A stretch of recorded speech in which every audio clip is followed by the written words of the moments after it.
Galaw na guys yung pamain natin at lumalabas na siya. Ayan oh. Nakikita nyo lumalabas na.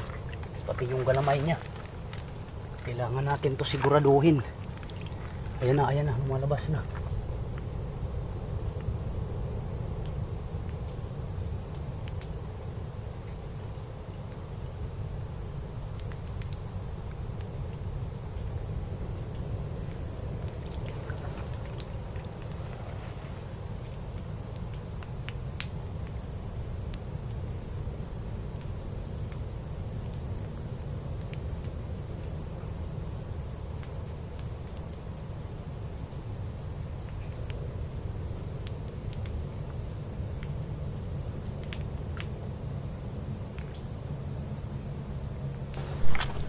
So ayan na guys, tutusukin na natin.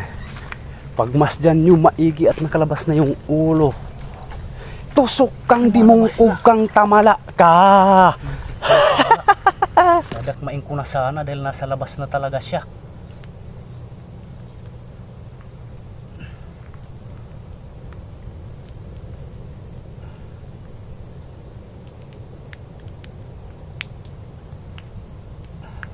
Ayan guys.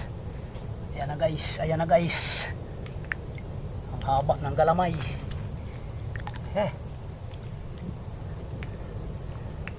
Ayos na ito pang dulon-dulon guys.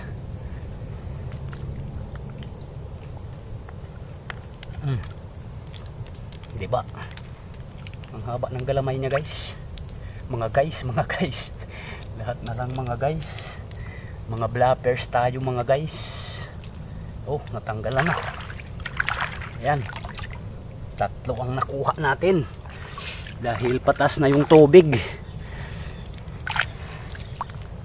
Dapat umaga pa lang. Nakapunta ako dito, na. Alas 8 na. Kaya patas na yung tubig. So bukas babalik ako dito uli. Mas maaga na. Malalaki ang nakuha ko. Pang adobo na naman. Pang adobo. Ayan, dumidikit pa oh. May pang ulam na naman tayo ngayon. Talaga gutom siya, lumabas talaga siya. Dadakmain ko na nga lang. Kaya lang, nakita ko yung ibang galamay niya nasa butas pa. Sigurado kung dinakma, hindi ko mahuhuli. Kaya tinusok ko na lang. Dumidikit. Ayaw pumasok.